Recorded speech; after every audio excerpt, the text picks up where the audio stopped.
Hello, guys. You are welcome once again.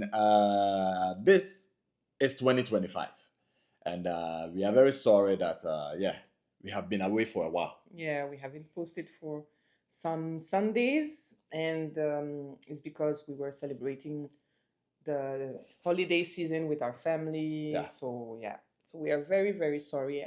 We hope that you had a beautiful Christmas and a beautiful New Year. Uh,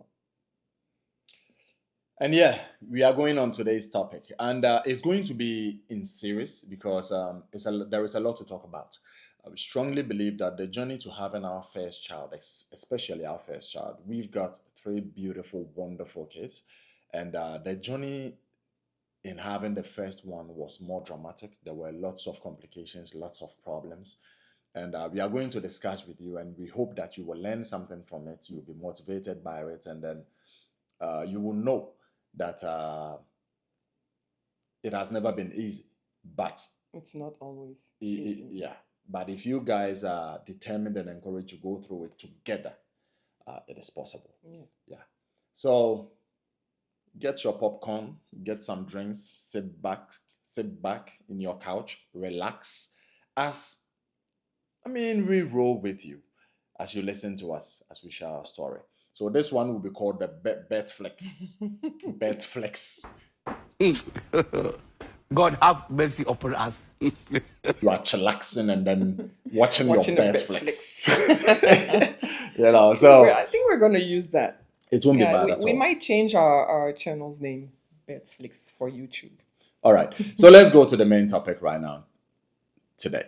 After getting married, I moved from Ghana to France and I joined my wife. And we thought it wise that, hey, why not try and then have a child if God permits? And we started with the process of having a child. No, why are you so happy? It's not that I'm happy. Do you want me to explain the process? They know the process. Do you want me to explain the process? There's no kids watching here. The process. Started Which the process. process? You know. Okay. So yeah, and the process was intense, and to why are you so happy? It's like not that? cornflakes, it's Birdsflakes, so please.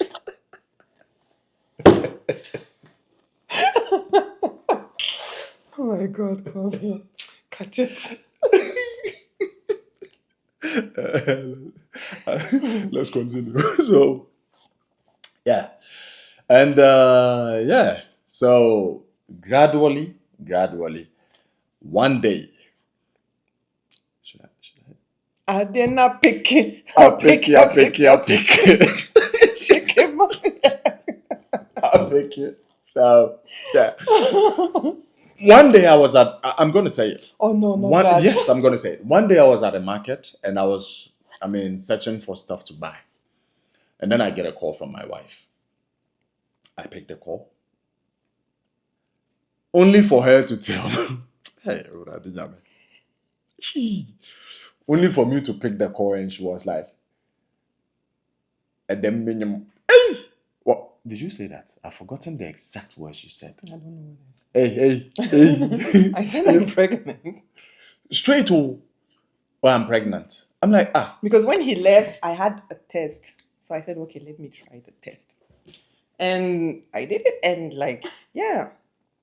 there was two pink bars. So I couldn't wait. I had to call him and tell him. I was at the market.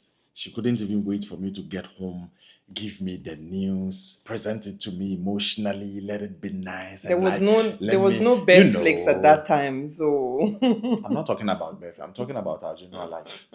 Let me have a good moment. Like, Kwame, guess what?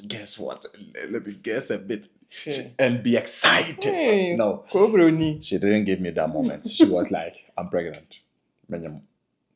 Hey, okay. So yeah, that's how the news came about, and in as Because I much didn't as know he was at the market. yeah, in as much I as it thought he came was at like in a romantic place, buying Sawara. flowers for me. So. Sawara. So I got home, and yes, it was true that she was pregnant. In fact, as a man, I was excited because we were expecting, and we got it. This is something that a lot of people are dying to have. A lot of people, 20 years journey, they are doing everything they can to have, but they are not having it. So for us to have been able to have it within the first year of our marriage, it was a blessing, and we were very excited about that. And yeah, so the journey began, and by then I believe you were working at the airport. Yeah. At Marseille. Yeah, she was working at the airport at Marseille, and she was working with it at the same time. So she goes to work, she comes back, and everything goes to work while she was still carrying the baby and stuff like that. And after 5.5 months, where you've seen a bit, I mean, the belly bulking a little bit, Just and a little, yeah. and now she's big. Oh, she was very, very slim. So even now, if she's big, just imagine, just imagine if she's now big. She's now Ubulu, and having a very slim lady with a bohose football, small, cute belly, and exactly 5.5 months. What happened? Yeah. So I was working at the airport and my contract was going to end. And after that, I wanted to change my job. I wanted to work in the health sector. So I had an exam on the Friday. I had to go on my exam on the Friday, but I don't know why. Like my contract was ending on the 24th, and I was like, I wasn't feeling that good.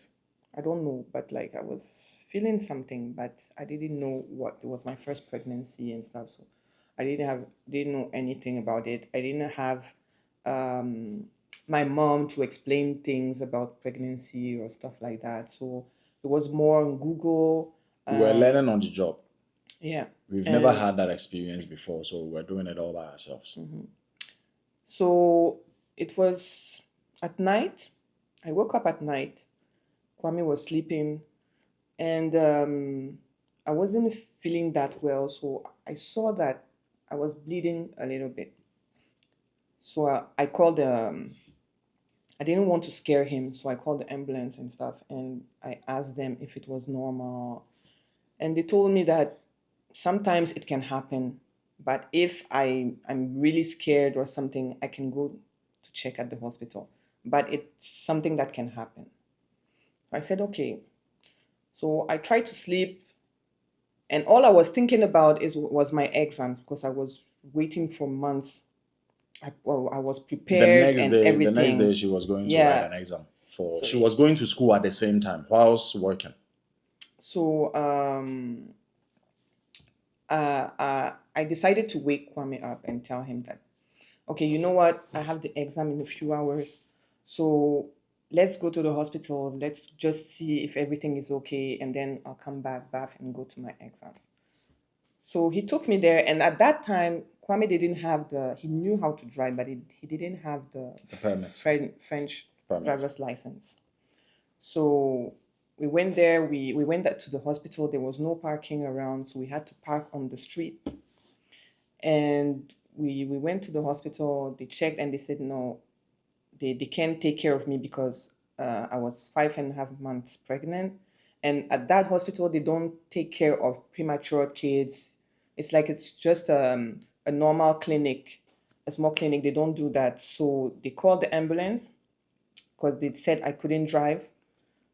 They called the ambulance, and the ambulance took me to the bigger hospital where they take care of dangerous pregnancy and premature kids. She is saying it that simple, but that's where it was becoming scary because you move to, if she is talking about clinic, I mean, we know clinics and we know clinics. This is a very big, I mean, even though it is a clinic, but it is still a very big hospital. If you look at it, it's immense. It's very big. And they are telling you that we cannot take care of this and we have to move you to an even bigger hospital. So it was a bit scarier. They were like, no, we can't take care of this. It's that dangerous. We have to move you as quick as possible to the nearby hospital, which is much bigger, for them to take care of it. The reason why we went there first is because that's where they were taking care of me. That's where every month I was going to do my Checkups and everything. checkups, ecography, and everything. So they had my file, they have everything. So I thought that, yeah, that's where I'm going to give birth. So that's where I have to go, not knowing that, yeah, it was risky and they Much couldn't, yeah, complicated. much complicated. So we had to call family members to come and pick up the car, pick up Kwame for them to follow the ambulance and stuff. It was like a whole mess. So we arrived there, and they gave me all the needs and stuff to take care of me. I had my room. I was with a woman who was Yeah. pregnant with twins, but we were in the second floor, like the risk pregnancy Where they sector. take care of the ward where they take care of pregnancies that are risky. Yeah.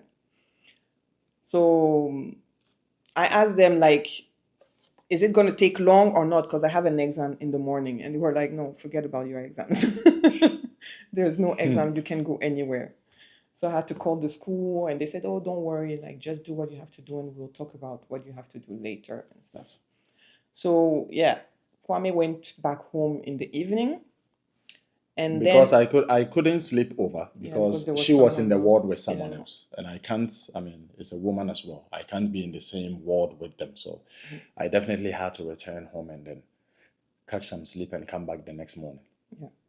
So in the morning around 6, I was really feeling bad. I called the nurse. They came and they said, no, you're gonna give birth. Like, you're open. You're gonna give birth. So we have to take you. Call your husband or call anyone, but we have to take you. We have to move you to the theater Yeah, to give to see birth. what happens next. And she called me, and I rushed to the hospital early in the morning.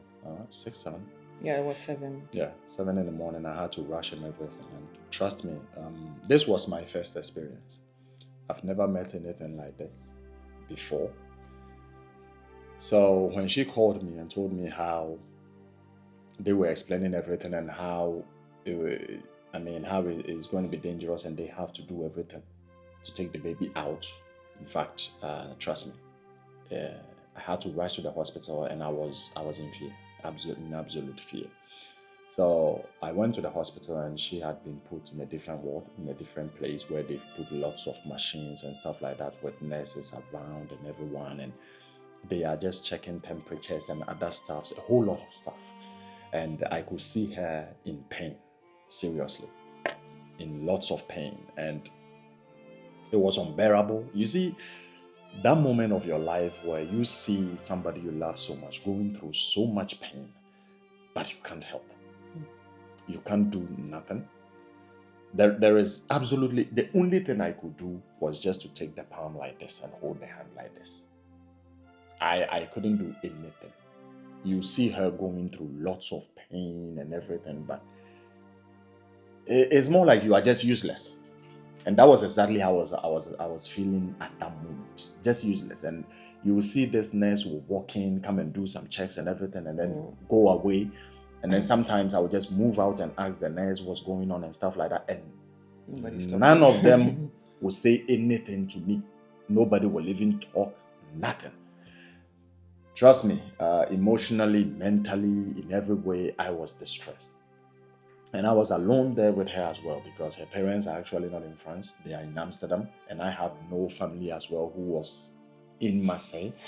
They are all in Toulouse as well. So it's like there is nobody around. It's just the two of us.